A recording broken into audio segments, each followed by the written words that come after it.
Hello, everyone. Welcome to Word Funk. I'm Leon Thomas. I'm joined by Johnny Maloney and Austin Yorsky. Guys, how are we feeling this week? Complicated. Ooh, I like that. Because if it's just good or bad, then that's the end of the conversation. There's so much bad stuff that the one incredibly good thing is like struggling to just dig itself out from under all the badness. And I think it may have succeeded for me personally, as selfish as that sounds. We'll get there.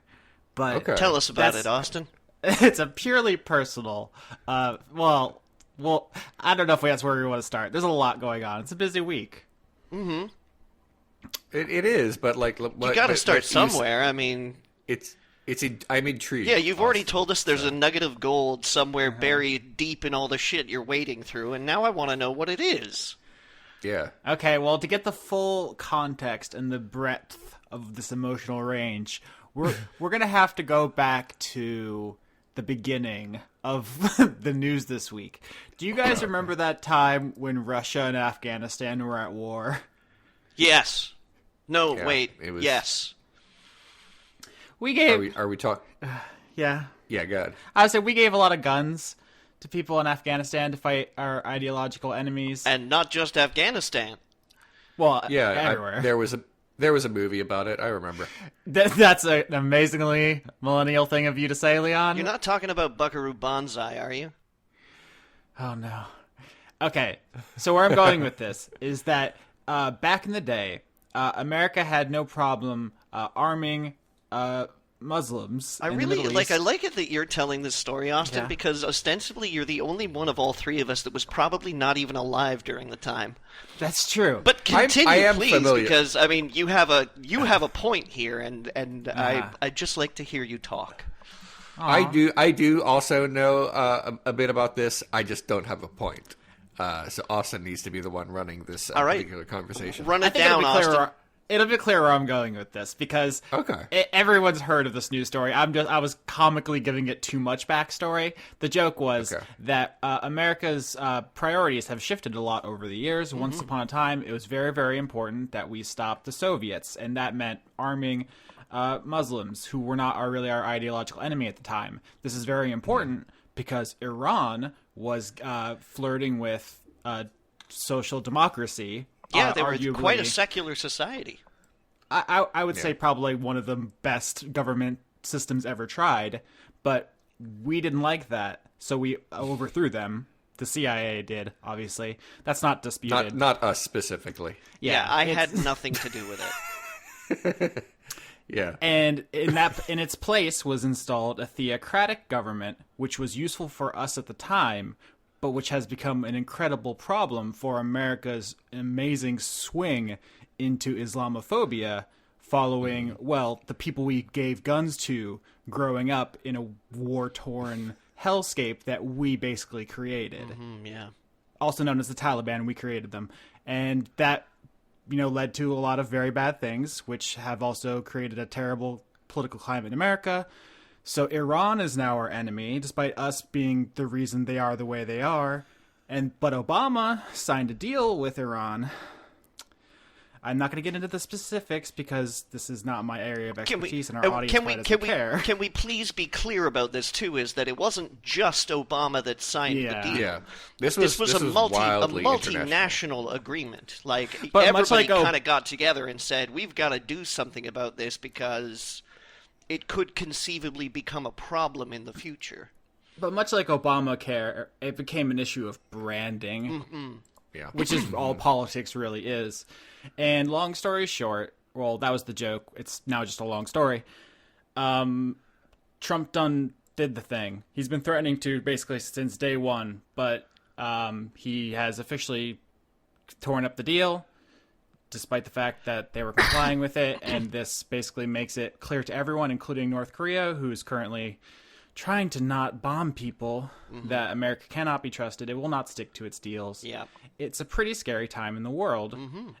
Also, the woman who was in charge of a lot of torture is being vetted for the CIA.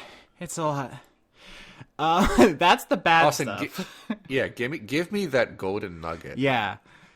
So, this does not make up for the looming threat of nuclear annihilation all over the globe, or the deterioration of our moral standing, if it ever existed in the world, or just the general dread we live with day to day. Mm-hmm. Sure. But Childish Gambino just dropped the best music video of all time. Okay, is that what we're talking about? Yes, fucking obviously. I'm sorry, I thought you were going to maybe get to Oliver North as well. Who's that? Is he Childish Gambino? Because I don't give a fuck. No. Otherwise. No, Oliver North. No. Oliver North was the man who was found criminally guilty of selling a bunch of weapons to Iran. Yeah, we look, Austin, if this is where we're going, cool, but like having not seen or watched or been witness to any of this, like I can't say, I'm not saying I'm disappointed. I'm just saying like, oh. First of all, you're a culturally unsocialized swine in the year 2018 to not be up on this. It's the most important thing that's happening right now. It is a pretty fire music video, Leon. I'm sure it is. I just, I just haven't. I'm sorry, so, my quick joke, Austin, is that the guy who sold all these guns to Iran, all these weapons to Iran, is now up for election to be president of the NRA. Yes, oh, which is yeah, I forgot about that. Which is, oh, you did? Oh, you didn't? Oh, I did read about it. I just the name didn't spring to mind because there's just a lot of old white dudes who suck. A lot. There are. That's a very good title, by the way. But yeah, I mean, the NRA is not like a wing of the government, but it might as well be at this point. Mm-hmm. It holds that much power. Time is a flat circle, man. Oh my. Yeah. Okay. Sorry. Did you want to talk about the rap song? Yes. Of course. First of all, I don't like your tone. Second of all, listen. Fucking Donald Glover is one of the most important artists right now. People are going to look back in like 20 years and be like, it's like we're in Michael Jackson's golden age, or like the Michael Jordan equivalent if basketball was music. I don't know what that simile was, but it's popping off in such a major way right now. He has like the most critically acclaimed show on TV. He's in the big new Star Wars movie. He has the most exciting song in like a decade. It's incredible. He can act, he can write, he can sing, he can rap. It's mind-boggling. If you haven't watched it, I know you're not going to because of who you are as a person, Leon, but I really wish you were the kind of person who would give this video a chance, because it is... You've hyped it up too much. I know. I worried. Before I sat down to record, I was like, I'm going to give my honest feelings, and I feel like people are going to be disappointed because you can't be in my brain and experience it the way I experienced it. I bet it's fine. Mm-hmm. The last time I had a reaction to art like this, by the way, the video in the song is called "This Is America." The last time I had a reaction to something like this was when I came out of Mad Max Fury Road, which longtime listeners will know. I told that story. I was like physically shaking. It was just such an impressive piece of art, and it just on every single level was impeccable. And just as someone who creates art or fiction or whatever you want to call it, it was just like, oh, I'm never going to even get close to this. It was just like looking into the sun directly. And I don't have any musical aspirations, so it's not like a one-to-one comparison. But I saw this and I was just like, holy shit. I could practice my craft for 1,000 years and never touch this. He's really good is what I'm saying. It's very layered. Yeah. Leon, like it's not when Austin sells it or when you hear Austin sell it as a rap music video. Yeah. I don't think I've used the word rap, but go ahead. No, it's almost like it's useful to go through his discography, right? Because he started off doing kind of, I don't want to call them comedy raps, but he's a comedy writer, right? He had like his musical persona was, I think, like Sick Boy was what he rapped under, who had like his kind of nasal delivery as if he was sick. And then he did Childish Gambino, and then but he started off Childish Gambino as kind of like a really acidic, like aggressive kind of rap. Mm-hmm. And then he did the album Awaken My Love, which is like a funk album, basically. He like does the 60s voice on it. Like not a simulacrum. He like does it. It like sounds like some George Clinton shit. And now he's on this new thing, and it's like you see all of the different influences because the song "This Is America" has this like chilled out acoustic groove. It has this hardcore aggressive rap, and it has gospel parts on it. It's like all of these things layered, and it's working on like 3 different lyrical layers, and the music video has like 100 levels of symbolism. Like every frame of it is like its own piece. Yeah, it is art. It is a very deeply choreographed music video, and I don't mean the dancing. That too, but yeah, that's only part of it. Yeah, it's choreographed on multiple planes. Yes, like it must have been a very super complicated shoot, and if I'm not mistaken, it's almost all done in one shot too. Yeah, there's like 4 shots, maybe more disguised, but yeah, there's a couple of like distinct acts to it. I could go on. It's just absolutely incredible. And in fact, I looked over the questions before I sat down, and we got multiple questions about it. Like, I'm very proud of our audience for being on the avant-garde of this extremely popular thing that everyone knows about. So it's not like I discovered him. He's not like my indie darling I've scooped up and I've brought to you. No, he came to Vancouver not that long ago, a few months ago, and I was surprised to see that not only had he booked like the largest venue in town, but he was charging like $130 a ticket or something like that. Or like, that was for my company has a box at like the local hockey arena, one of the higher ups does, and when an act comes to town that stuffy old white people don't want to see, they just open it up to the company and are like, hey, do you want to go see Childish Gambino for like $120? And I was like, good for Donald Glover getting that top dollar. He used to be like a blogger. Like, he used to be like as one of us as a person can be. Mm-hmm. And I think he got his break like writing for 30 Rock, and then I actually forgot part. Like he used to do stand up as well.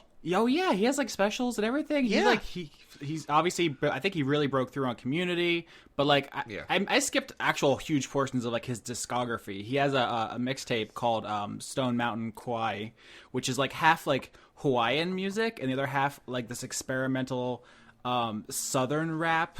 Like, that's like a concept album about him dreaming that he runs like the town of Stone Mountain in Georgia and stuff. Like, he's working like I'm getting worked up because it's like I don't think someone should be allowed to be that talented. We need to redistribute his talent. My favorite story about Donald Glover's work ethic is the Deadpool pilot. Did you hear about this? Did you hear this? It sounds familiar. Yeah. So the story is that after the success of FX and the kind of like surprising success of Deadpool, FX was like, hey, like we could probably cash in and make a Deadpool animated television show. So they tapped Donald Glover to do it, right? And I can't remember how far in they got to it, but I believe in March it was announced that they canceled it, and there was a bit where, oh God, I'm trying to figure out the timeline here, but basically somebody said that it was like somebody called Donald Glover out, and they were like, yeah, he's too busy, like we don't think that he could run the show the way that we wanted him to, and then like overnight he typed up like a 30-minute pilot script for it that had to have been overnight because the whole pilot was about how the Deadpool animated television show had been canceled and somebody called Donald Glover out for being too busy. Like, yeah. Like, I mean, you can see, like, he learned like 15 different dances for this video. He's on some next level shit. Also, his album, Because of the Internet, is a screenplay that he made into a music album. It's nuts. I could go on. Anyways, check the music video out, Leon. All right. You may not like the music, but I'm absolutely certain you'll like the visual presentation. I'm sorry. I'm just getting very like that Arrested Development syndrome from this conversation. Mm-hmm. What's Arrested Development syndrome? Is that a thing we've discussed before? When people like can continually tell you to experience this piece of art over and over again. Oh, hyperversion. Because it's the best damn thing ever, and then that alone makes it seem like not pleasant. Yeah. Okay. Yeah. I'm not going to tell you it's the best thing ever. I'm just going to tell you that you might enjoy. I feel like Austin is. You might enjoy the visual. You might enjoy the visual presentation. No, I just figured we're all adults here, so it's like, just like be like that. Anyway, does anybody else want to have a thing they want to talk about and like share with their friends on this fun call we're doing together? I guess nothing of what you were claiming is that magnitude. I'm just imagining fucking Leon seeing the Mona Lisa for the first time. He's like, "Yeah, it's fine." It's like, I don't know. Nah, I'm sorry, Austin. It's really small. Yeah, exactly. No, exactly. That's the shit you would say. You're like, I don't know. It could be bigger. Oh my. All right, Leon, your turn. I did want to give people an update because people keep asking me if I'm going to keep watching Kino's Journey because I watched the first episode and I raved about it. And then I watched another episode and I think I understand what people are talking about now, the issue with the show. The second episode is a remake of a previous episode from the earlier series from years ago. It's just that same story, but remade and much worse. It's like maybe the most famous episode in the original series because it's like a two-parter and it's a big deal and it's sad. And this was half of that and not as sad, I guess. It played up what they did dramatically as comedy at times, and I think I get it now. I think there's going to be a lot of those episodes where I'm told that they're just remade previous episodes of like the original series, but not as good. And that's not what I wanted. I wanted like the new adventures of this character. But if that's what I'm going to be getting throughout the series, I'm less enthusiastic about it now. So I guess that's the issue. I also heard like the animation wasn't good. It's fine. What are you talking about? I thought it's very good. It's just I don't need to see this again, I guess. I'm not like anti-reboot or anti-remake, but this is a television series. You're just it's I don't know why it's different, but it is when you just remake episodes of a TV show a few years later. So we'll see. But yeah, I just wanted to give an update to the audience. Yeah, I get it now. I understand the issue. We'll see how that works out. But I am gonna keep watching it. I mean, it was my favorite anime. Not that I watch many of them. I watched like 6 anime series, and then Kino's Journey was my favorite one. Yep, that is it. All right. I'm sorry, I don't have anything. I never watched any of the old Kino's Journey. I haven't seen any of the new Kino's Journey. I'm sorry that you're disappointed by it. Yeah, I mean, I'm only 2 episodes in. Maybe I'll feel differently again, and I'll just keep seesawing at the end of every episode throughout the entire thing. But we'll see. The only other thing I wanted to say is that I'm old. I hurt my neck like a week and a half ago, and only today is it like 100% better. Did you hurt it sneezing? No, I heard it suddenly running. Apparently, I just need to stretch every time I do anything that's more than walking forward. I didn't know. That's new. That's a new thing for me to experience. Yeah, litheness goes pretty quickly. Yeah, I wanted to get into the theater quickly because, as previously indicated on another episode, I was afraid someone was going to steal my seat. I said, maybe I'll just run for a few seconds instead of walk. And that was a bad idea because my neck suddenly broke and I was in a lot of pain during when I saw Infinity War. Actually, I had like a cold drink on the back of my neck the entire time, and like last night I started to feel good enough to work out, and today I'm fine. But that was like a week and a half ago, and I don't like that this was, you know, a good portion of my time spent towards worrying about the fact that I walked a little faster than usual, and that just fucked my shit up real bad. That's not okay. I don't know why it should be. Yeah, I'm just letting and I mean, I feel like some of our audience is a bit younger than us, or at least younger than me and Johnny. We have a good cross section. Yeah, I mean, it's tough to tell exactly who's listening to WordFunk. I can tell who's watching the channel in general, because for some dumb reason I decided to upload both of my shows to the same channel. It's kind of helpful to me, but confusing to the audience. But it's like it's fine. Yeah. But yeah, I can tell like the age groups that watch like the channel in general, but I don't know specifically who's watching which show. Our audience skews older than the average like YouTube channel, because a lot of like teenagers and 20-somethings are your stereotypical YouTubers. They're watching that Markiplier, getting that sweet PewDiePie memes. I guess, but like most of audience is like 30 or older, like for the channel. But I don't know if it's for this show. Sometimes people mistakenly believe that like we all make Renegade Cut. That this has come up in the comments. Yeah, this has come up in the comment section before, because I'm dumb and I upload both of these shows to the same channel. No, I do that on my own. This is You think we'd be pissed about the fact that you have credits in every episode and have never once credited us? Yes, and the fact that you don't get any money from it. Or just the fact that we've never once gone on a rant about video games in the middle of one of them.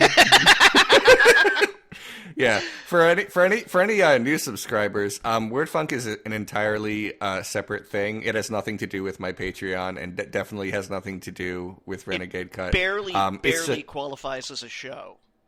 It really does. It's just an excuse for the three of us to spend time together, and I upload it to the internet because that makes it feel like a real thing. And that's it. That's it. But yeah, Renegade Cut, the thing that makes me money and the thing that is on my Patreon, is an entirely solo act, like most YouTube shows, I guess. Otherwise, they wouldn't be profitable. I do like the idea of like a Johnny Austin cut of Renegade Cut, though, which like you can see Kubrick's use of the Dutch angle is Fire Emblem's the best. I love the goth girl. Yeah. So that's it. I remember a long time ago, I think when I'm not sure if it was, it must have been when WordFunk started and not during the BT podcast, when I calculated how much money that WordFunk makes, and it's like pennies, because there's, like I said, it's not on my Patreon, and I could not in good conscience do that, for one thing. But for another, like, not, YouTube ad revenue is almost nothing unless you get thousands upon thousands of hits. And WordFunk is not. And I said, do you guys want me to PayPal you like the 20 cents per episode? I believe that came up during an episode. I don't know if I cut that, though. Can you imagine being so petty? Right. No, just like if you ever do want it, like I don't want to be like a dick and say like it's all for Leon. Like Leon. Leon. Yeah. Yeah. The amount of time that I would have to spend doing my taxes for WordFunk revenue, I would probably be paying myself not only like less than minimum wage, but less than integer wage per hour. You would go to jail for like labor practices. Leon. I know. I never want to give you the impression that I'm ever like ripping you guys off. How do we get on this topic? WordFunk Incorporated. We have 3 employees, and none of them get paid any money after taxes. Okay. Cool. Anywho, this rant brought to you by Doritos. Doritos. They're the flavor that will make you forget about all the misery in the world. Yeah, what happened to us trying to chase sponsorship, huh? I think none of that us literally never happened. I'm sure that there's like a dildo company out there that would probably give us the benefit of the doubt. I don't know. I think Bad Dragon would take one look at us and be like, well, listen, we are one of the more respectable dragon dildo companies, so we do have something to lose. Right. This is in bad taste. But for the audience who sometimes people like comment under WordFunk and say, what's this? Because they subscribed for the show that like the channel is actually about, I guess. No disrespect. And I have to like explain it to them, but it's hard to explain this show because it's not really anything. So isn't that hard? Like I know on the internet you're always gonna have like 8-year-olds stumbling across shit, and sometimes you have to explain basic concepts, but it's clearly just a conversation. It is, but people think that shows are about things, and it's hard. You'd think Seinfeld would have disabused us of that notion. I guess, but like when people say like, "What's the purpose of Seinfeld?" You would say, "Oh, it's like to make you laugh or think." The purpose of WordFunk is just selfishness, because I just want to talk to my friends once a week. It's a very small current events (?) forum ?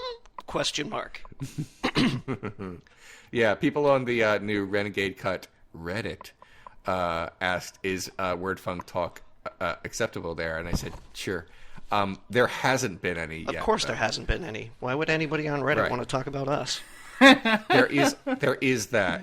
I don't know. Anyway, but if anyone was unclear, our shit is separate.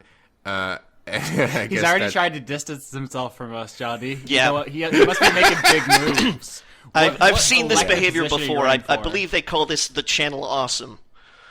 Yeah. Well, here we are. Yeah. Delicate extraction. Yeah, I never want to be that, so that's why I figured I would offer you the small amount of money instead of Jesus. Instead of making you No, I don't mean that. I mean, like, as far as I'm concerned, the channel awesome is removing yourself from a situation when it just gets too much. I was gonna say it would be like if Leon just never talked to us, even if he hosted a podcast every week. No, that's the blistered thumbs. Fuck. Oh my, this is a lot. Yeah. I promised myself I wouldn't talk about this anymore, but there it is. Anyway, I apologize for everything that I do. And I'm ready to talk about anything else. Okay, I have another thing. It's also bad. I didn't want to put it into the Iran deal conversation. My brain just stopped for a second there. Another bad thing happened, but it's a weird thing. I'm just gonna talk about it. Fuck it. You can't stop me. You're not my dad. You're not the police. Fight me, Leon. That's what I thought. Bitch. I think you already said he wasn't your dad. Yeah. Anyway, do you guys see Elon Musk is dating Grimes? Sorry, guys. Sorry, I apologize. That is a fucking appropriate response to every single word in that sentence. So I'm not even mad. Oh man, God. romance is ruined. Everybody, you're all fired. Go home. I like to think I'm not someone who cares about celebrity relationships. Like, it's their private business. It doesn't affect me. Maybe I care a little. I'm not gonna lie. I care a little. I'm like a gossip girl. Okay. Yeah. I'm trying not to be judgmental, but it's fine. It takes different strokes. When I saw that, I was disappointed, and then I felt weird about being disappointed because I don't know either of these fucking people. But I did have a gut reaction, and I'm sharing this because this is a safe place. Elon Musk is a bad person, as all billionaires are. He won't let his workers unionize. He's covered up workplace accidents. He thinks being funny on Twitter is the same thing as having human emotions. Mm-hmm. But he did offer people smoothies. He does a lot of that, like, oh, I'm so wacky, Cyber Dragon, lol. I mean, fuck him, is basically where I'm going with that. Mm-hmm. and Grimes is an artist whose work I enjoy. I don't know either of these people. Maybe Elon Musk is very nice in person, and maybe Grimes is a raging asshole. I have no idea. But when I saw that news, which came up because I guess they were at the Met Gala, and I was looking at all of the whack-ass Catholic fashion, which maybe is another conversation. I saw that, and I was like, oh, damn it, as if I knew these people, and I felt weird about it. Anybody else want to counsel me? Well, the Pope gave us permission, right? For like, they weren't just like, let's do Catholicism. They actually, they were like, hey, let's ask the man in charge. Would it be okay? And he was like, go nuts. I did know that because I saw Piers Morgan was trying to Catholic explain to the Pope that it was offensive, which is a lot. Yeah, don't colonize my culture. My God. Pope, comma, the Pope. So, Met Gala thoughts, Elon Musk thoughts, Leon, drama, messy drama bitch, what's up?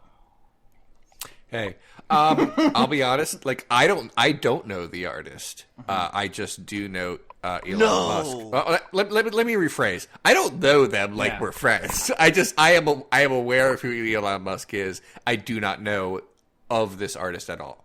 I don't believe. I only said. I'm sorry. Go ahead. No, I really believe it. Okay.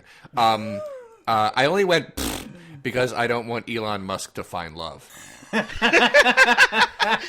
That's cruel. I don't care. I know. I don't care. I mean, you joke that you guys do know about his first marriage, and there was like a really acrimonious divorce with his ex-wife, who basically said like he treats women like objects, and that he like said to her face that she was like a practice wife for when he's like famous and stuff. Yeah. Like he's gross. That is. Mm-hmm. Yeah, no, he's a big piece of shit. I don't know this woman. I am worried for her now, because like I said, I am aware of that one aspect of who he is. I mean, but this time, Leon, it's real love. He's gonna beat his behavioral patterns just by sheer force of will alone. And no, he's really not. I mean, people don't change, especially if you're rich and people just keep saying yes to you. Yeah, if anything, he's worse. So this has been fun and judgmental, and I really enjoyed it. I'm glad you brought it up, Austin. Thank you. I mean, I don't care if people I don't know date. Obviously, that would be fucking whack as hell as if I had any sort of control over any of that. I just think that all of his money should be taken away. That's where I am at, basically. And I do realize there's some minor hypocrisy in the fact that she is also worth several millions of dollars as a very critically acclaimed and relatively successful artist. So maybe also take some of her money. That's fine. Yeah, I'm okay with that. I don't actually have anything super insightful for this. I just saw it and it was just like, what the fuck is... It's 2018. It's just like rolling. What the fuck is happening? No, I know. I have like one more thing, but I feel like Johnny hasn't had a topic. And if Johnny, you do have a topic, then you may topic. I went out last night. Nice. Yeah. I went to go see Ezra Furman play at the Fox Cabaret. All right. Leon's like, the 3 music things I like. Well, no, Leon does actually enjoy Ezra Furman. Yep. And that's what I'm saying. He likes Ezra Furman, Grimes. Seal. What else? There's like one other music thing Leon has. Yeah. But so as Ezra Furman played with Shannon Lay as the opening act at the Fox Cabaret last night, and I went. I was having a bad meds night, so it was kind of like vibrating with this weird nervous energy. But it was a really good show. I was kind of surprised. I don't know if this is maybe just a Vancouver thing, because over the years, and I'm talking for at least 15 years or something like that, every 8 months or so or something, there's this newspaper article or a website or something that's based in Vancouver that comes out that's like, why don't Vancouver men try harder? And it's just this it's a hoodie and a ponytail is not enough to go on a first date, guys. You got to make a better impression. A backwards baseball cap and a fucking t-shirt just won't do it, But so I don't know if that's it. But there were a lot of guys at this show that were just like, in like scrubby ass t-shirts and backwards baseball caps, just like downing PBRs. And I was like, oh, okay. Not the demographic that I thought would show up at the Ezra Furman Transangelic Exodus show, but surprise me. And they were all really into it. Like, there was a group of, like, 8 guys standing in front of me at one point in time, all dressed in the same fucking clothes. And all, like, you know, yelling at each other under their breath, where, you know, when you're at a concert and you tuck your chin down and then yell really loudly as if, you know, tucking your chin is going to make it slightly less, you know, apparent. Tucking their chins down and yelling at each other about how this was going to be sick. But yeah, it was kind of fucked up. I was surprised, but it was a really great show, and I got a very awkward picture of myself and Ezra. I got to say hi after the show and say, you know, thank you for all your great work and contributions to society. You're a model to us all. Were those your actual words? No, those were okay. I was just curious. Those were not my actual words. But okay. You know the gist of it. Really. Yeah, all right, fair. Yeah, just like, and holy shit, his backing band, which, because over the years, his backing band, and I don't know if the members have changed much, but they've changed their names frequently. Previously, I know that they've been Ezra Furman and his boyfriends, Ezra Furman and the Harpoons. But the guys that he brought with him last night was the Visions. So it was Ezra Furman and the Visions. And holy shit, are they a talented bunch. You know, there was a guy who was managing a sequencer, a piano, and a guitar. He had a saxophone player who just killed it.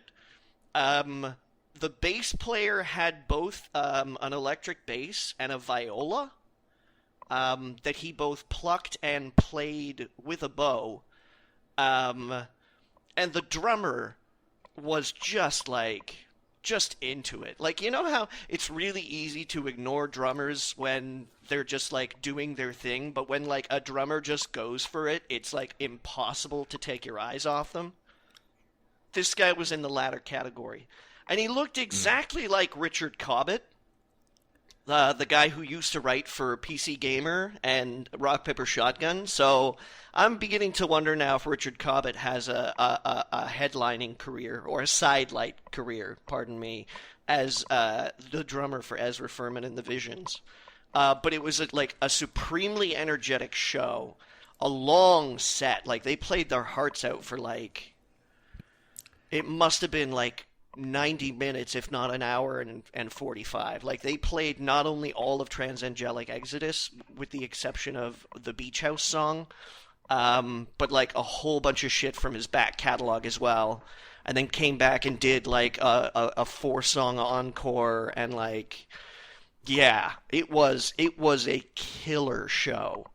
I think that he still has a East Coast tour coming up, or is it might just be international, probably. What's the date today? The 8th? No, okay, he's going to Europe. So if you guys get a chance to see him in Europe, oh yeah, and then he's doing the East Coast. Denver, Lawrence, Columbus, Toronto, Cambridge, Philadelphia, Brooklyn, Minneapolis, Madison, and Chicago later in the year. That'll be in the fall, it looks like, starting in like September or something like that. Yeah, if anybody gets a chance to go see these guys play. They just killed it. Cool. Extremely good. Yeah. When you mentioned Cobbett from Rock Paper Shotgun as a joke, my mind here's a journey I went on. No, I'm dead serious. He looked almost exactly like Richard Cobbett. Yeah, but I was thinking of, like, okay, so video game journalists and drummers. So obviously Alex Navarro from Giant Bomb, who is a professional drummer also, to Asuka, the wrestler who used to write for Xbox Magazine. Mm-hmm. How do you guys ever think about, like what a huge waste of talent video game journalism is, where there's so many people who have way better talents. Well, Charlie Brooker used to be a video games journalist. There's creator of Black Mirror. Yeah, there's a ton of people who have actual talent, and so they're like Gary Whitta too, who for a brief period of time I believe had been tapped to write Rogue One. Or I think he wrote like the first draft of Rogue One, and then there were a bunch of rewrites and things like that. I know he's in the guts of a bunch of Star Wars stuff. Yeah, but he used to write for PC Gamer. Our whole generation's greatest minds wasted on telling people God of War is good. The graphics, very good. Controls, very good. Yeah. The game is really immersive. Mm-hmm. Oh, is it? It's very visceral. Mm-hmm. Yep, visceral. Right. Absolutely. It's very good mouthfeel. Wait, what? Yeah. All right. I played a video game. I taste pennies. Yeah. Wow. The young generation of kids aren't going to know what that's like. You know. Oof. Hoofa doofa. Anybody have a topic you want to talk about before I talk about the video game I played? Oh God, please! I want to talk about something else. I know. Save us. I do. I do have something. This is gonna sound dumb at first, but it's leading to something.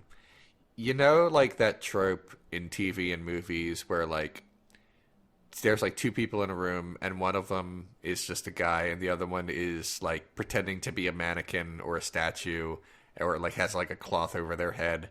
And then the one guy who's just a guy looks over and he says, "Oh, there's a mannequin." Then he looks away, and the mannequin moves like an inch closer to him, so like in a way that's imperceptible. And then this happens like 10 or 12 times, and then the mannequin is right next to him, and it's like, "Oh shit!" You know that, right? That's a thing. I'm pretty sure. That's what the future is like. I have noticed, because. It creeps along in such a way, and I'm mostly talking about technology here. It creeps along in such a way that once it's like upon you, you're surprised how it got there. I've been trying to think of that Twilight Zone episode where this happens, the mannequin thing, for this entire fucking monologue, and it's killing me. The only thing I can think of is the Doctor Who episode with the Stone Angels. Okay, yeah. That's also a thing, but they move quick, whereas the future is just like creeping along, and then it's upon us. But and I noticed this. The After Hours. Okay, that's the name of it. I noticed this again. Like everything comes back to Infinity War. I noticed this right before Infinity War started. I was just I'm sitting there with my friend, and like. The little pre-show thing starts, it's like, "Hi, I'm Maria Menounos, and here is like some things that are happening in Hollywood," and it's fine. And then for like a few minutes of there, she says like, "All right, now take out your cell phones, and if you point them up to the screen, you can play an interactive video game with the movie screen right in front of you. You just have to adjust and then she goes through a bunch of like technical stuff, and a bunch of people did that. And I sat there like, whatever, I'm not going to do this because why would I? But also, what the fuck? That's a thing now?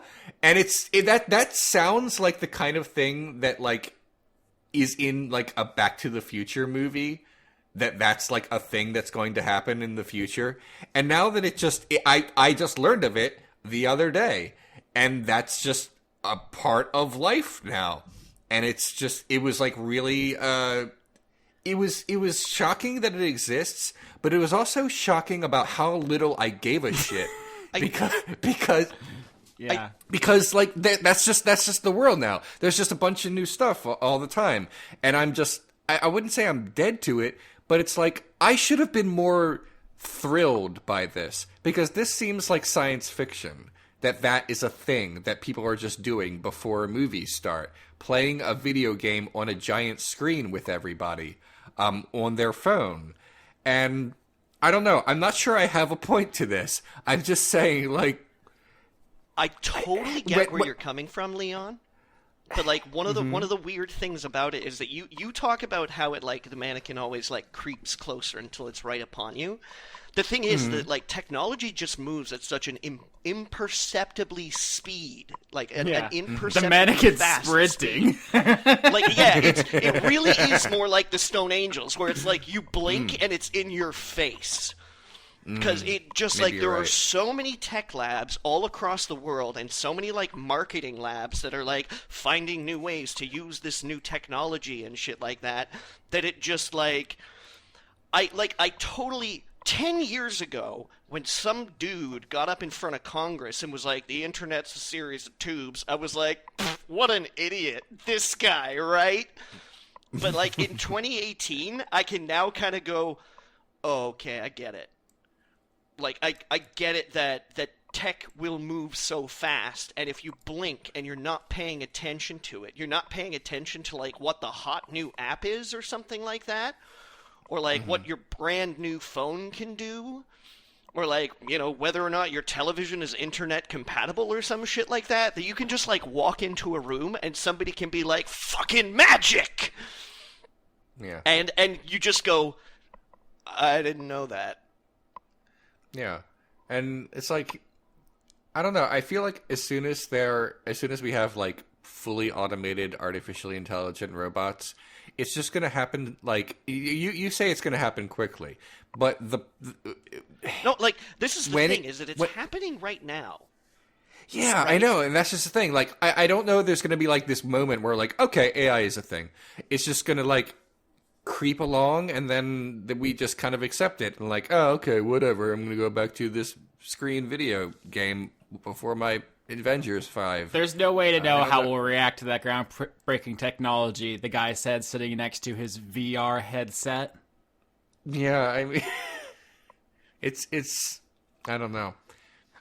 So first of all, I didn't say that there's no way we'll I know. To it. I was joking. Come on, I'm not a Luddite. First of all, Condemned Criminal Origins would have also been a good mannequin reference for that trope. Yeah.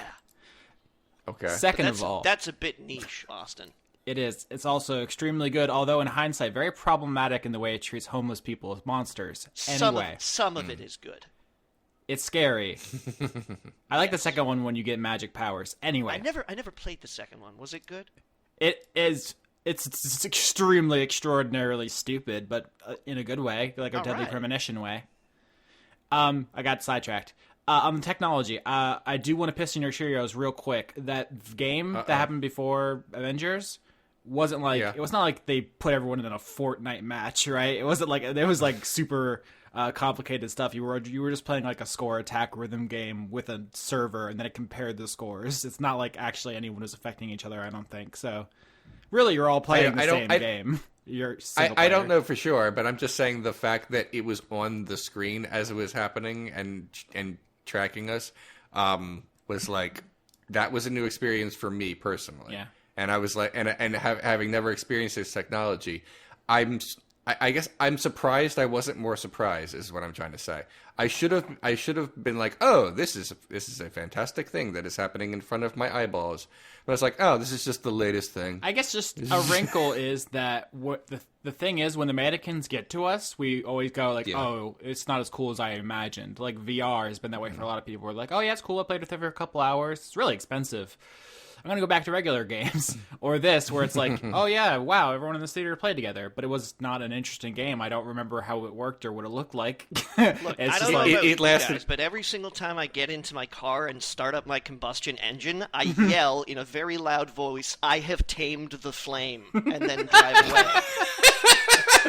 Yeah, exactly. But everything seems so fucking cool when you imagine it. And then it gets here and you're like, how much? Oh, yikes. Yeah. I think I'm just going to buy the pre-ground coffee. I'm going to get store brand. Yeah. So that's a weird thing about life. In truth, though, okay, VR still does kind of like blow my mind sometimes.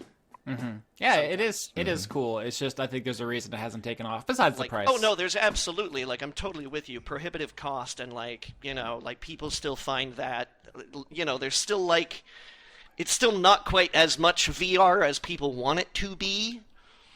But, like, the other week, when I fell through a desk playing L.A. Noire, I was kind of like, wow, I just completely tricked my brain into thinking there was a desk there.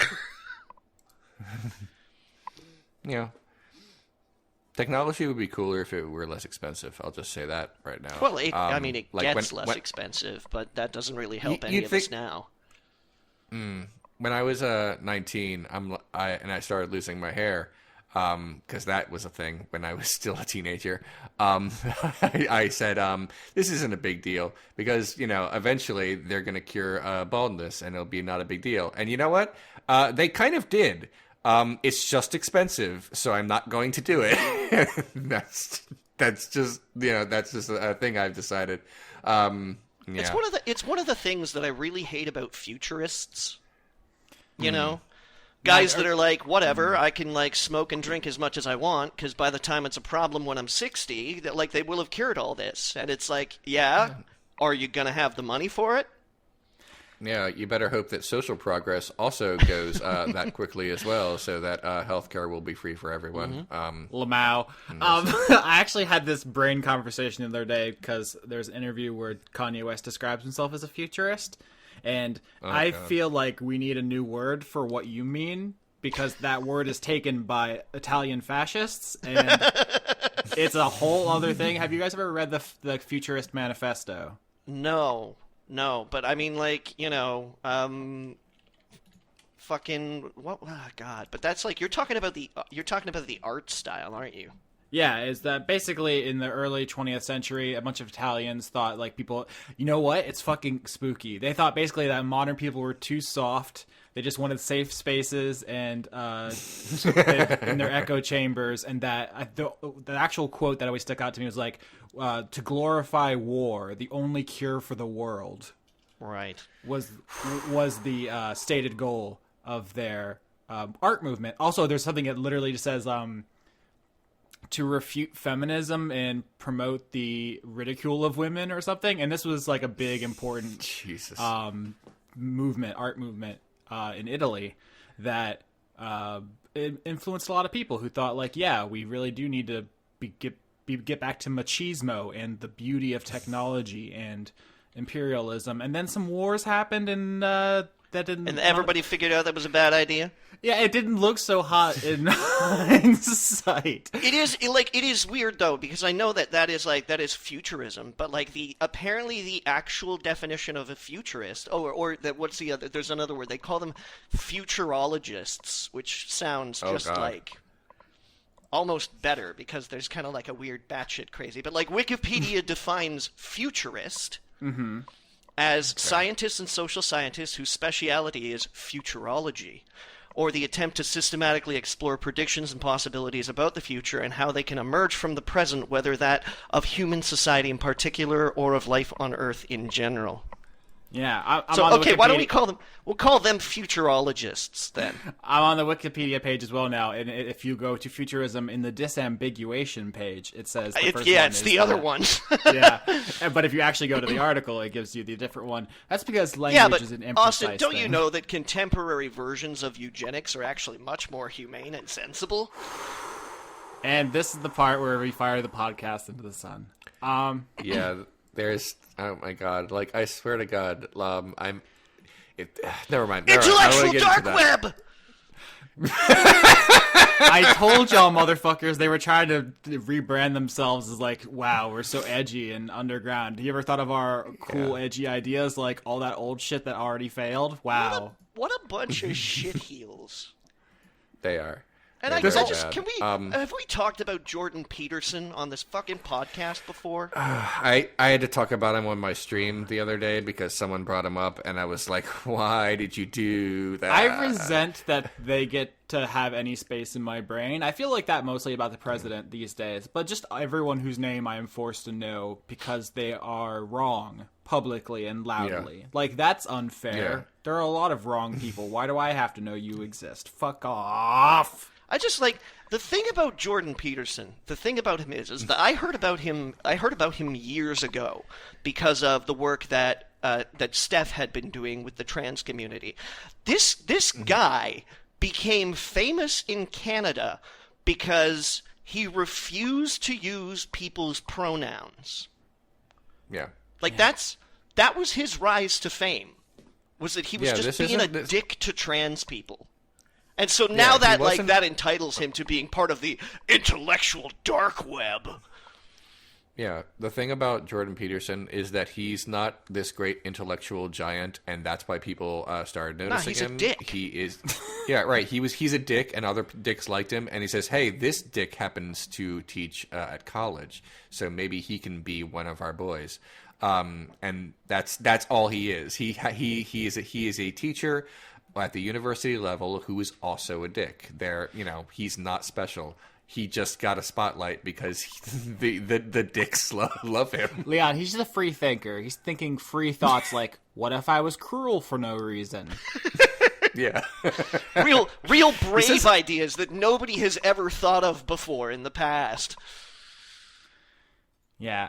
I remember he said something about sperm that was weird, and I'm looking it up because listen, everybody in that niche is deeply fucking pathological. They all have severe fucking trauma they need to work through. All of their shit's all fucked up. A lot of it comes down to sex, and we've talked about this before. A lot of conservatism fucking is... Ross do that and his redistribution of sex article. Okay, so I didn't know we were going to talk about this, but I'm actually prepared to talk about this. Okay, just give me 1 second. I just wanted to say the thing I was thinking of was Jordan Peterson says, "Intelligence and semen quality. Listen up, girls."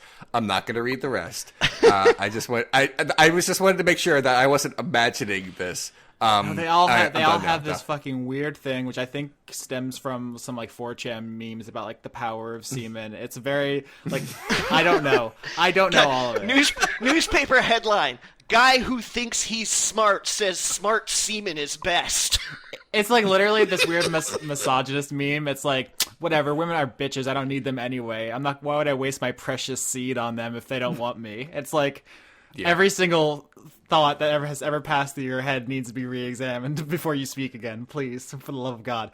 But first of all, welcome to Chapo Trap House, apparently. Second of all, Ross Douthat wrote our first. This guy, if you don't know, he is the most consummate of these weird fuckboys whose whole entire pathology is based around misogyny and fear, right? So he famously wrote a book about how he got cucked in college and that therefore America is in some kind of decadent decline and we have to go back to feudalism. He's a conservative nutbag, but he's respectable. Super Catholic too, apparently. Yeah, that's one of those. I don't know if the Pope is Catholic enough Catholics. Yeah, he famously self-owned by talking about how he never had sex before marriage and how everyone else is missing out on the great not sex. And it's obvious. It's not even worth dunking on, but I'm talking about him now because he wrote an article in response to the resurgence, or maybe just the first surgence really in the public consciousness of incels, which is a thing we've touched on 10 times in the history of this podcast.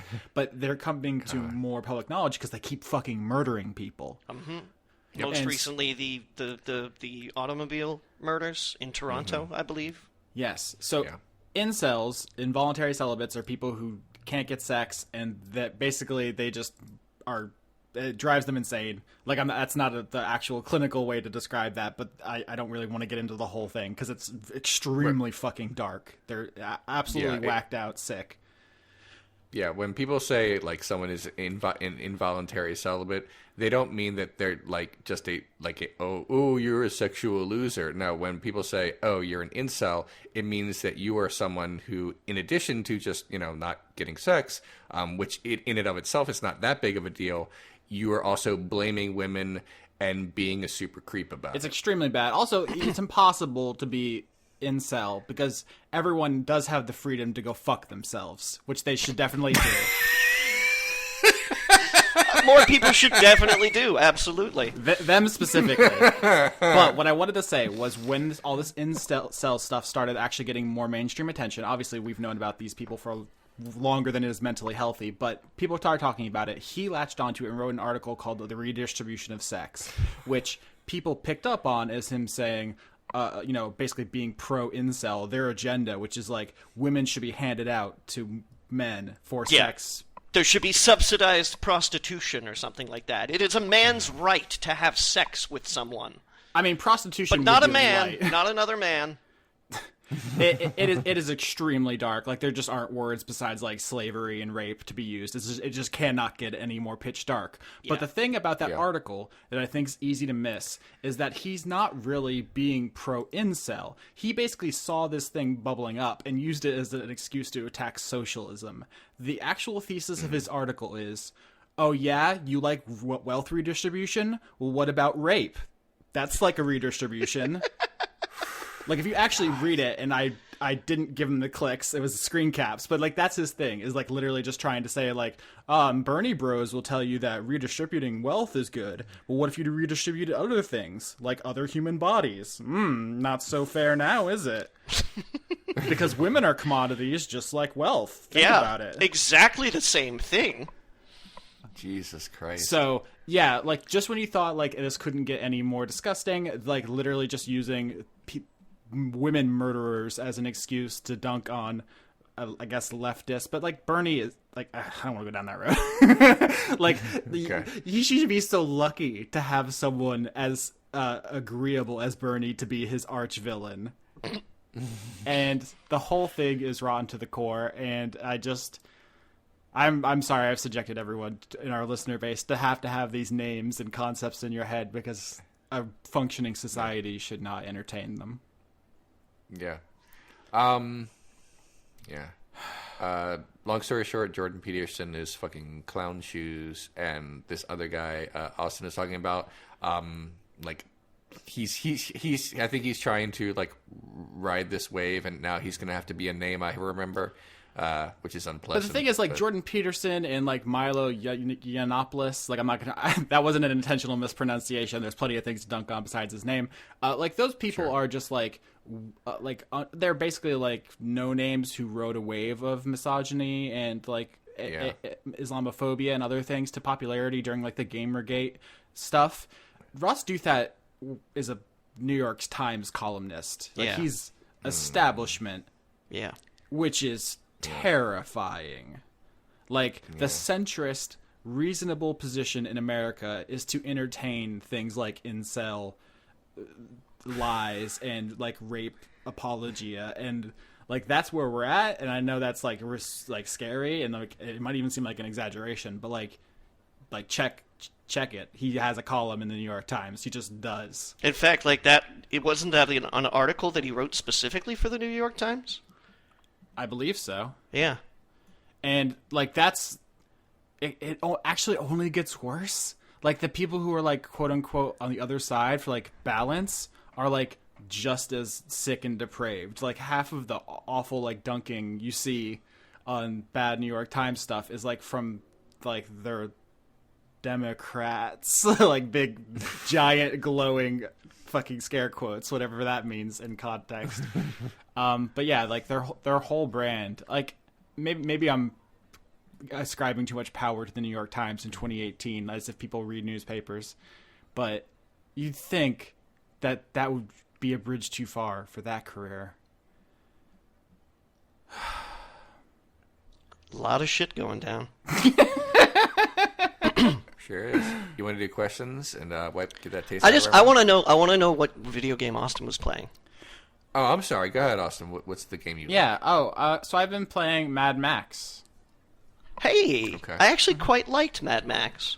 Yeah. So this is the Avalanche Studios game, specifically the Just Cause 2 team. Mm-hmm. Apparently, the people who worked on Just Cause 3 are not the same as the people who worked on Just Cause 2. And I believe on an episode we lost, I talked about when I played Just Cause 3 and how it was super disappointing and I couldn't really quite figure out why. And that probably has something to do with it. And so you played Mad Max, Johnny? Yes. Okay.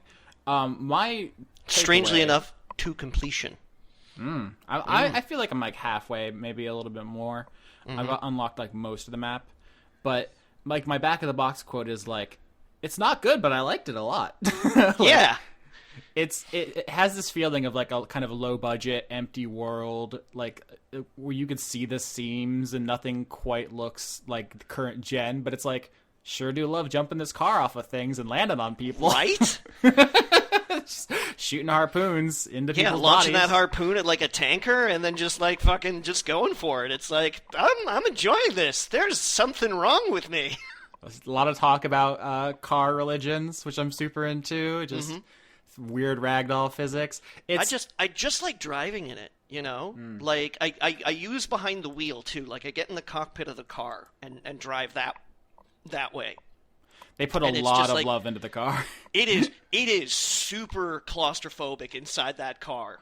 Yeah, the car is basically the main character, because in pure Mad much. Max fashion, he doesn't really have much character. But the whole game, the plot is like, bad guys destroy his car, so he builds a new one. That's the entire plot of the video game. Pretty much. And everything he does is just getting new parts for it and killing the people in the way of that.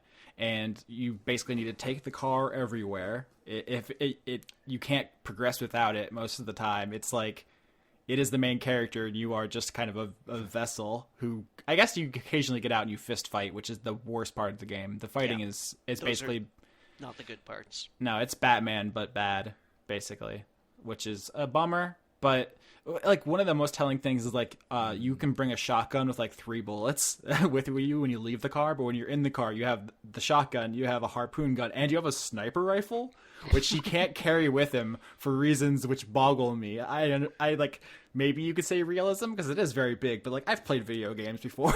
Like, I'm willing to make the leap. But no, it's like, it's important because it's so powerful. It needs to be tethered to the main character. It would be weird if Max could go do stuff without the car. But the driving is so good.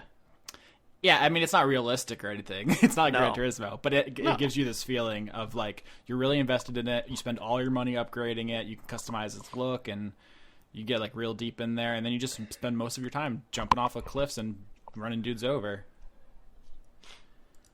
But and it's pretty satisfying. Yeah, it is like a zero budget game. Yeah, in a sense, I mean, Just Cause 2 was kind of in a way, but apparently also Cory Balrog worked on it. The guy who just did, I mean, God of War is the thing he's famous for, but like, he's in the news now because they just released the new God of War to rave reviews. And I don't know what specifically who worked on here, but there's a lot of religion stuff, and you know, God of War is that. Like, yeah. Greek and now Norse. And also apparently I was listening to an interview he did where apparently the new God of War was they were between Norse and Egyptian. And they went Norse, obviously, but they were like, wow, we really dodged a bullet because the new Assassin's Creed that just came out is Egyptian. Yeah. And apparently, I haven't played the new Assassin's Creed, but apparently you do fight Egyptian gods in that, which is... It's good. I dipped my toe in it. I was surprised at how good it is, actually.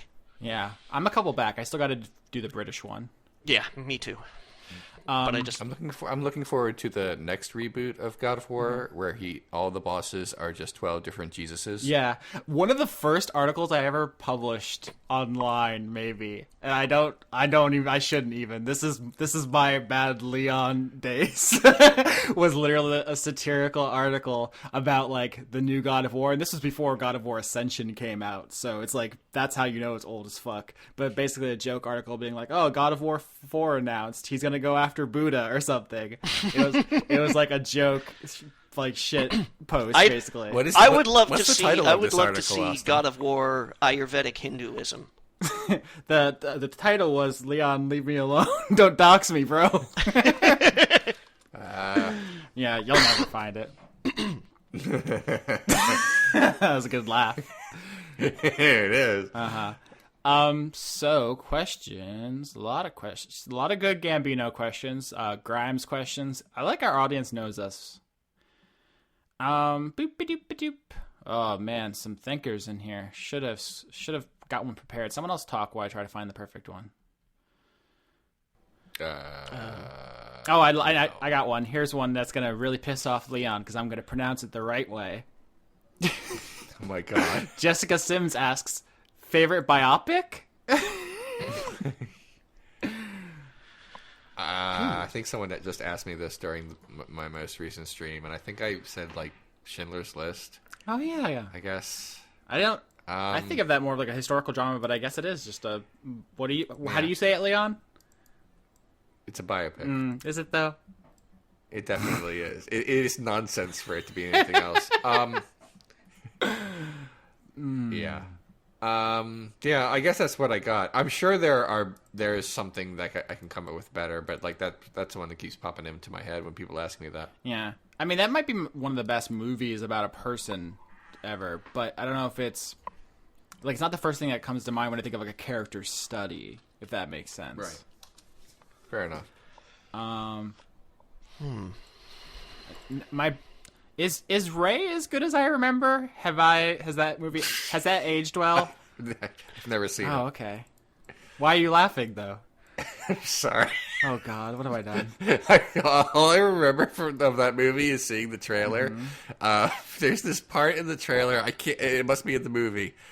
I can't. No, never mind. I'm not going to try to do a Ray Charles impression. There's no way to do it without it sounding racist. It would be extraordinarily bad. No, it's a bad idea in general. I'm done now. Maybe Ed Wood. Ooh, that's a very good one. That's a very good one. Yeah. Oh, you know what I like? And I know it's not a perfect film, but I have a place for it. The Aviator. Mm-hmm. Yeah. I like that movie a lot. I feel like people think of it as like one of the lesser Scorsese movies, but I actually really like it. So. Yeah, I think I'm going to stick with Ed Wood. Like, I have very mixed feelings about Tim Burton, but a lot of his early catalog still kind of, like, sticks to me. Okay. Yeah. It's that teenage gothy Johnny poking out. Okay. Which, incidentally, I'm not going to make that joke. I was going to say, okay. We were going somewhere very specific. Yeah. Let's see. Batman was a bad movie. What? I just wanted to say Batman was a bad movie. What? That's it. The original Batman? Like the Tim Burton Batman you're talking about? Yeah. Yeah, it's trash. I mean, it did not age well. I'd agree with you there, but... Yeah. I mean, it did not age well, but also I just think it's trash. All right. That's your official Leon hot take for the episode. You only get one, so... Here's a question from @BoxCotery on Twitter. If time was not an issue, would you go back and redo old content? We all do content. Like content that we've created? Yeah. I haven't really created much content. Johnny, I have an archive in the Wayback Machine that says you wrote like 100 million articles. I suppose. Also, we do this show. Would you guys ever want to go back and remaster old Wordfuck? If anything, there should be less. But no, I mean, every once in a while, I revisit a movie I already talked about on Renegade Cut. So that's a thing. Mm-hmm. But like, I'm not sure that's really redo. I mean, I think that's why it was phrased specifically if time was not an issue, because obviously the answer, if without that, is just like, no, life is too short to try to fix every little thing you fucked up when you could be making new shit. But yeah, I mean, if like I could, and it would not be like a chore to do so, to like make the audio better on all of my episodes and to add in, something to like, make it all seem like one show and not so it seems like all disjointed and stuff, because there are eras of my show, I guess you could say, and so like the very early episodes, it's practically a different show from what it is like right now on episode 275. So I'm, if I could, I guess, but it's like, it is not a priority, and it's not, I don't need to George Lucas my old stuff. The stuff that's just embarrassing and I don't want it up anymore, it just isn't. That's it. I mean, it's easier for me to just make it private, like click on YouTube and on private, or just delete it altogether, than to be like, okay, this is my early stuff and I don't agree with anything I said here, so let me pin this comment into the comment section so that everyone will see it and already... No. I'm not going to do that. I guess that's the answer. I feel like old Renegade Cut episodes should be released and through the fullness. History should be available. It just needs that disclaimer from old racist cartoons. Okay. Next question. Well, actually, like I do want to say, like as a poet, I guess I do like I will re-edit work sometimes. Or what I will do is I will pick up a piece that I did like years and years and years ago, and there will be this kernel of an idea in there, or like a theme or an image that I'm like, that's perfect, but the rest of it not so much. And I will not like I won't redo that particular piece of work, but I will try and incorporate it into something newer that I feel like addresses the idea I was trying to get across better. Because I feel like I had to make those mistakes as a writer in order to get to the point where I can recognize them as mistakes. Yeah, that's like, if the question was like, would you go back and change, like, if you would you time travel? That's a whole sticky wicket, because then we might be different people. We might suck. Yeah, if we start going back and doing that. I don't think I would. I feel like as a writer, I had to have like, I had to have written the D&D campaigns that I did when I was like 16 and 17 in order for me to be able to do Word Funks or Dice Funk Season 1. I feel like I had to have written a couple of really sloppy articles about video games before I could have written, like, my Portal 2 review, or, like, my Spec Ops The Line review, which are, like, two of my favorite reviews that I did for Blistered Thumbs.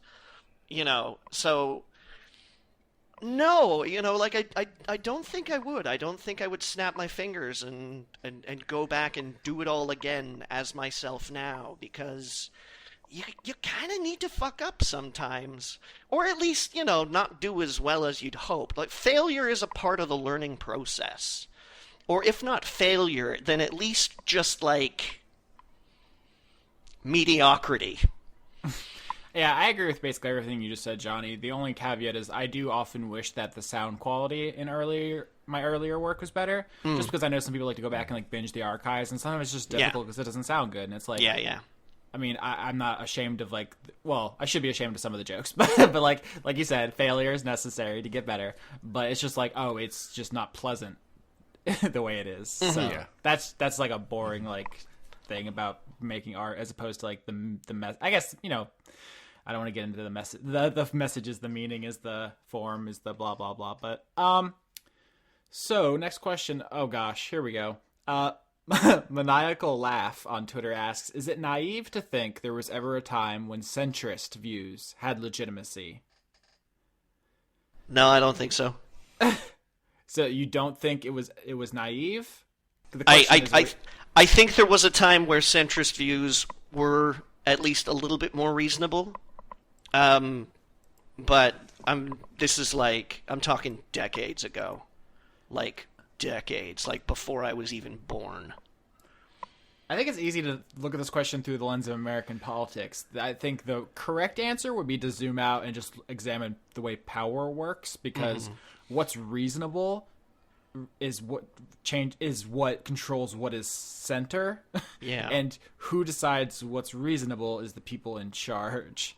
So center is always going to be relative, right? Like, I'm sure centrists throughout time always thought they were being reasonable and rational and fair, but there have been times when the centrist position was pro-slavery, pro-apartheid, pro-genocide. Yeah. So I don't think centrist is not a coherent ideology.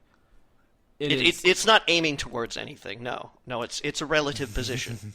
Yeah, it is complacency in your current cultural hegemony, which is appealing. I understand why a lot of people want to live in a society where it's like, I don't want to pick sides, man. Everyone's just a politician, man. Just do my own thing, man. Just, be cool. Like, I also want to be that burnout stoner. But that's the thing, is that like I do believe that having that position at some points in time in history would have been, yes, very appealing. Mm-hmm. And by it being appealing, you can erase some slightly greater evils. as opposed to pushing all the way to one side and possibly alienating people. But I do not believe that's the case right now. Don't get me wrong. I do not believe that complacency is the case right now. Yeah. When people say, I don't want to follow politics because it's so awful, I'm like, I feel you. But when someone says, I don't need to follow politics, I always think, like, what a privileged life you lead to think or know that no political decisions will ever seriously negatively affect you. Wow. Neat for you. I think that's part of what is really interesting right now about the rise of socialism in America, is that while a lot of people are into it for good reasons, they want things to be fairer and kinder, there are also some people who are just super resentful that they have to care. They're like, man, when Obama was in office, I didn't have to think about any of this shit. Fuck this guy. I want to clarify that I think that the dropping of votership in America is because that there's tons and tons of people who don't think that any politician properly speaks for them. You know, we talk about how Americans want health care and how Americans want gun control, and like nobody is saying like, yeah, let's do this, except for, you know, maybe a couple of the fringe people. But like I believe that at a point in time where voter turnout would have been higher, that the argument for centrism holds more weight. Point of order here. One of the reasons that voter turnout is so low has to do with one party actively disenfranchising voters. So I just want that to be clear to our audience, that it's not just ennui. There's something a little more sinister going on. Are you sure it's not a coincidence that the Voting Rights Act was destroyed just before the election? You don't think that's just a weird confluence of events? Okay. This was a fun conversation that we just had. Can you, like, if you wrote that in a novel, people are like, we get it, idiot. It's so beyond the pale. Anyway.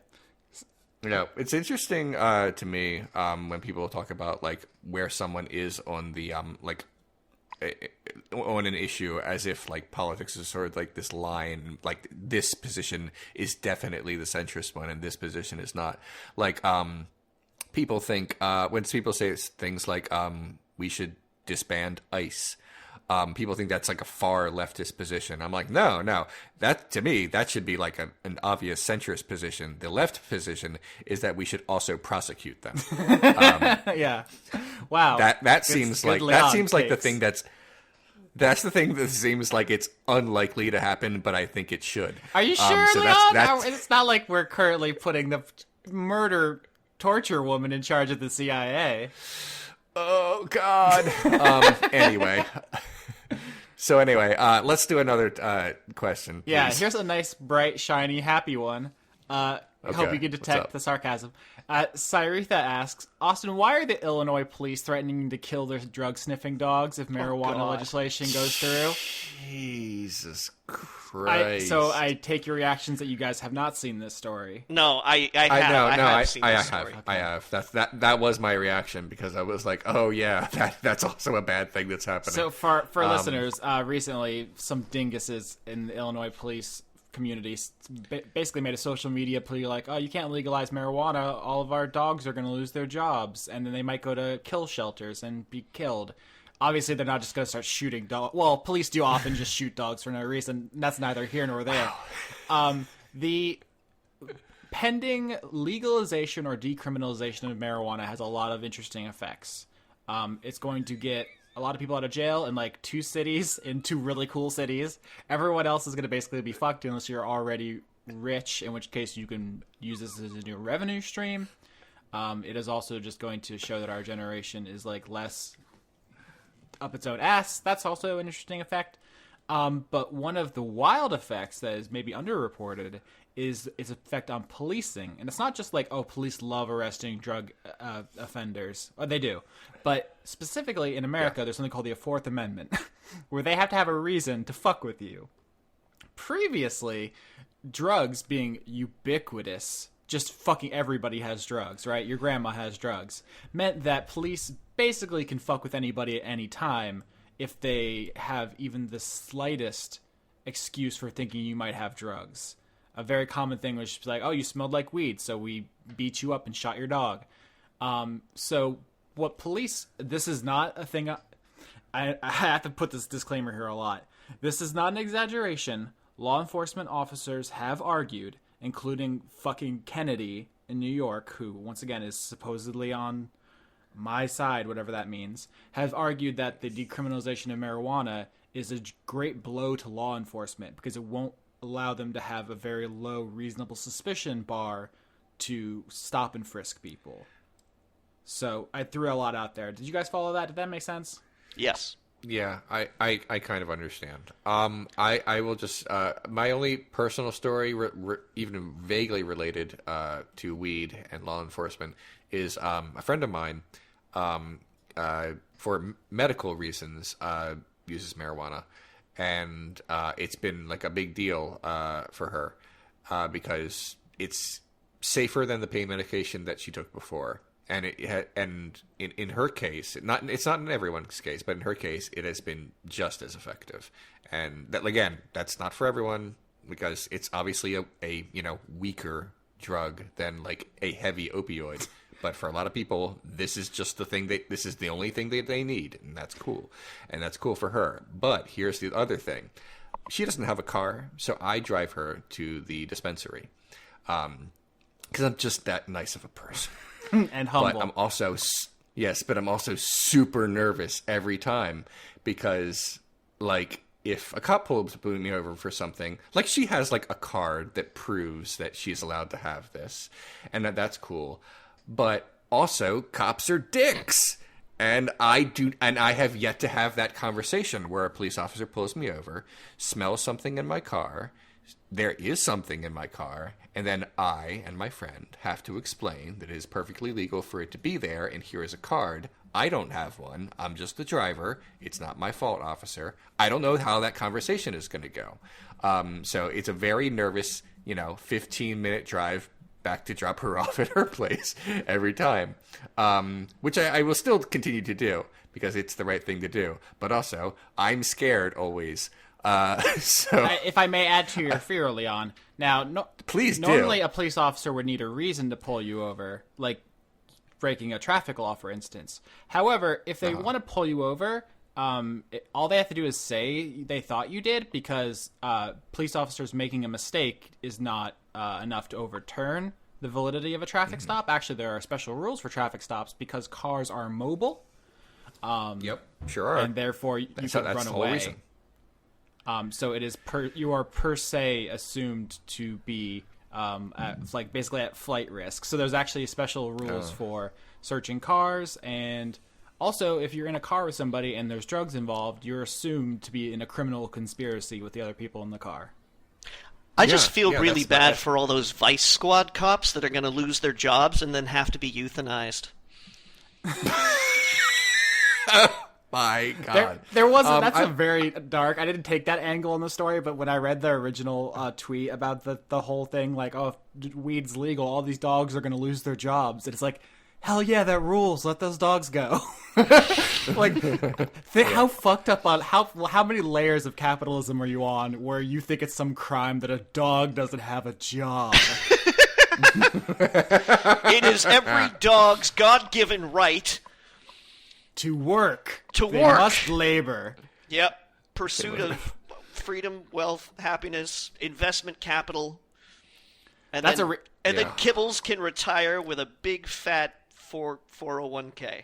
That is a real sentiment I've encountered a lot in the American South. Is like, oh, I don't like those dogs that don't work. I want a dog that can like guard me or like fight or something. It's like, they also have like feelings and stuff. It's not a furry gun.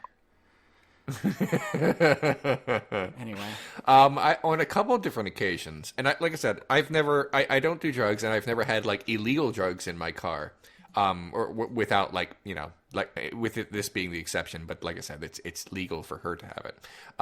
But on two separate occasions, I have had police officers look into my car or accuse me of having drugs in my car. One time I was driving across the country and a cop pulled me over. And he kept mentioning the possibility of me having drugs in my car. And he says, well, can I look? And I thought to myself in that moment, like, and this was years and years ago. And I thought to myself in that moment, what the fuck do I say at this point? Do I say no and look suspicious and then find out that he just can anyway or will anyway, whether he can or not? Or do I say sure and delay myself for a long time, or possibly this guy's an asshole and he'll plant drugs in my car? I can't even remember exactly how that situation shook out. Obviously, there was no drugs in my car. The only other time this came up is when I was at the Canadian border many years ago, and I had a powder substance in my car that was definitely not cocaine. It was just a powder. I think it was like a nutritional thing that I had at the time. It was powdered sugar because he was getting all those sweet Tim Hortons donuts. Oh my god! But yeah, but were you coming to Canada or were you going back to America? I was going into Canada, and the fellow questioned it, and I had to explain what it was, and I was like, and we just kind of looked at each other for a while, and I was like, what do you want me to do right now? Like, how else do I prove what this is? Do you want to have some? Like, what is the next step in this? Anyway. So, to be clear, declining consent for something you have the right to give consent for is not grounds for them to search you based on suspicion raised by that, because then your consent was not actually freely given. However, a thing you learn reading a lot of criminal law cases, especially in Fourth Amendment context, is that a lot of the landmark cases hinge on traffic stops in which the person allegedly gave consent. So a lot of times cops pull someone over and then they say, can I search your car? And you say no, which you have the right to do. They do it anyway. And then when you challenge that, there's a specific term for this. It's called testifying, where you testify that the person gave consent. And all the other cops say, yeah, this officer would never lie about that. None of us would. Check our records. None of us have ever lied. And they all do that for each other. And therefore, the judge won't overturn it because it's your word against the cops. And the cops all say the cops don't lie. So you see a ton of cases where people had like bricks of cocaine and consented to be searched. Like hundreds of cases where someone's like, I have a bag. The only thing in this bag is meth. And the cop says, can I search your bag? And the cop doesn't have a right to search it. And the person, quote unquote, says yes. Like, why? There's no actual explanation for any of this. And the court decisions never come out and say it because the entire justice system would collapse. But what's on paper is you have a right to refuse. What happens is they search you anyway and say you consented. And like I said, this not a conspiracy. There's actually a law enforcement term for it. Everyone knows. Yeah. Fun fact: as a driver, I have been pulled over some total of once in my life, and it was in the United States. I was about to say it must have been. Jesus. Yeah. So, yeah, listen, I literally just got through a criminal procedure class, so I'm very fresh on all of this stuff. There's more. You're very fresh, Austin. Yeah. I haven't got my grades back. Maybe we'll see how fresh I am when the exam results are in. But okay. We should probably go. Is there anything else you guys want to say before we leave? There has to be, doesn't there? I have tamed the flame! Yeah. I thought, there was a really good Steven Universe episode that dropped a couple days ago that I really liked, and I sure wish I didn't get spoiled right before I watched it. But it was still great, and then I watched it twice. I heard it's good. Everyone's talking about it. Yep, it is. Speaking of spoilers, I'm really glad I saw Infinity War so quickly because of this show, because everyone's just real cavalier with the spoilers in that one, huh? Like, that it's not a movie you can just kind of wait to see. Yeah, it was only after a few days, everyone was like, well, the memes are going to be too good. So it's like, we have to do the memes, and the memes obviously are spoilers themselves, and that's just it. So it's like, all right. I'm not super cool about that, but then again, I was ahead of the curve on that one. So maybe like that's my own bias for having to be a person who saw it first thing in the morning. Mm-hmm. So our culture has made a decision about its priorities, and memes are the number one priority. So we just need to all live with that, I guess. Yeah. Yeah. There are ways to avoid it by just muting certain hashtags, but not everyone uses the damn hashtag. Mm-hmm. So it's like, what can you do? Sometimes it's just raw ass JPEGs. Raw dog in my timeline. Wow. That was a lot. I'm sorry, the JPEGs are just so raw.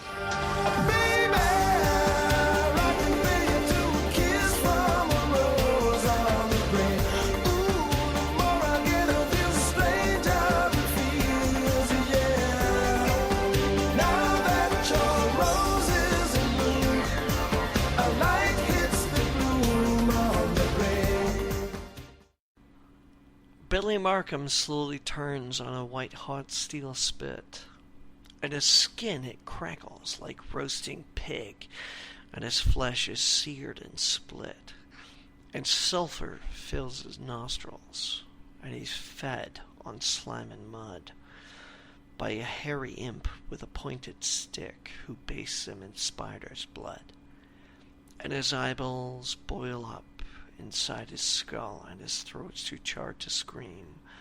So he sleeps the sleep of the burning dead, and he dreams unspeakable dreams. Then in walks the devil in a big yellow hat, as Bill hears the hell gates clanging. And the devil wipes off his bloody hands and says, "Hey, Bill, how they hanging? I'm sorry we couldn't give you a pit with a view, but right now this is the best we got.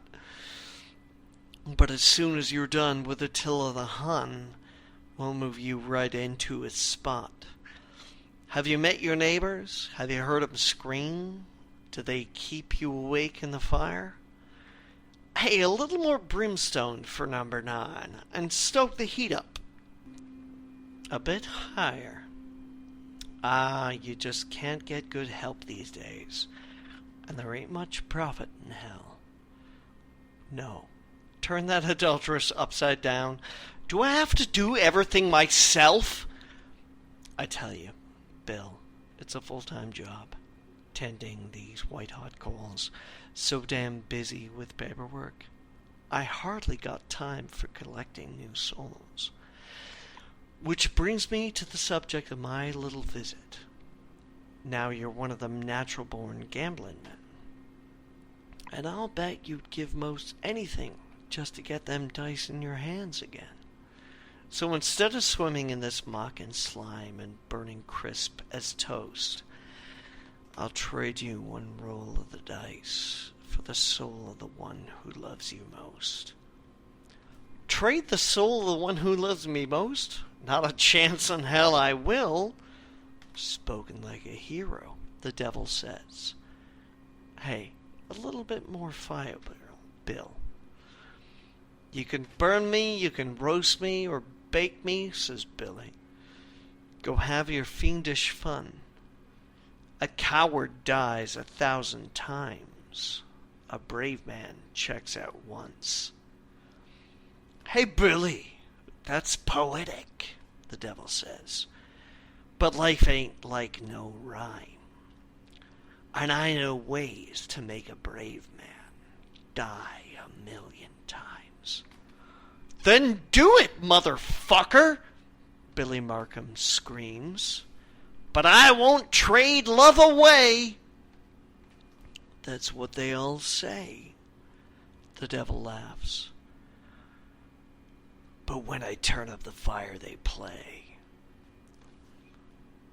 And the flame burns white, and Bill's flesh burns black, and he smells his roasting stink. And the hell rats nibble upon his nose, and Billy begins to think. He thinks of his childhood sweetheart, who loved him through his crazy days, He thinks of his gray-haired mama. Hell, she's getting old anyway. He thinks of his baby daughter. He wrote her a card last fall. Then the devil does something even I won't describe, and Billy screams, "Take 'em all." And zap! Again, he's back at Limbaugh's, kneeling on that same old floor. And across from him the devil kneels, ready to play once more. And Bill gently feels the Limbaugh's tile littered with grit and grime, and he sees his friends in the booths all around as they chew their nails and rhyme their rhymes. And he hears the jukebox blaring loud, and he smells the perfume and piss, and he breathes in the deep smoke-filled air, and he thinks how sweet it is. "Well, are you ready to shoot some craps?" he hears the devil cry. "Or are you gonna sit all night and stroke that floor like you stroke a young girl's thigh?" And as Billy takes the dice, he knows that if he wins, then Hades will have been a dream, and his soul will be his again. "I guess my point is still 13? Billy Markham asks. "The point's the same," the devil sneers, "and the stakes are still your ass." "Well, one never knows," Billy Markham says, "when luck's gonna smile on a man. And if a charcoal corpse from hell can't roll 13, then who the hell can?" And Billy Markham shakes the dice and whispers, "Please, 13. And the dice roll out a 6 and a 6, and then, as if in a dream, a buzzing fly from a plate nearby, like a messenger sent from heaven, shits right in the middle of one of them 6s and turns it into a 7. 13! Yells Billy Markham. "I have beat the devil's play." "The hell you have," the devil says, and whoosh, he blows that speck away. Which goes to prove, the devil says, that hell's too big to buck. And when you're gambling for your ass, don't count on fly shit luck. "Well, that's life," sighs Billy Markham, "and it never lasts for long. But you know that fly shitting on that die would have made one hell of a song." "You're a songwriting fool," the devil laughs. "There ain't no doubt about it. As soon as you go lose one damn game, you want to write a song about it. But there's a whole lot more to life and death than the words and tunes you give 'em. And any fool can sing the blues. Let's see if you can live 'em." Then zap! Billy wakes up back in hell, turning on that same steel spit. And again his skin crackles like roasting pork, and his flesh is speared and split. And his mouth is filled with molten lead, and his ass with red-hot coals. And next to him the devil squats and laughs and wipes his ass with Billy Markham's soul. And he hears the screams of his mama as she turns in the purple flame. And he hears the cries of his baby girl as she pays the price of his game. He hears the voice of his own true love laugh like a child at play as she sucks the devil's brains out in her own sweet loving way. And buzzing across Bill's burning bones and landing on his staring eye and nibbling on his roasting flesh is that grinning Limbaugh's fly.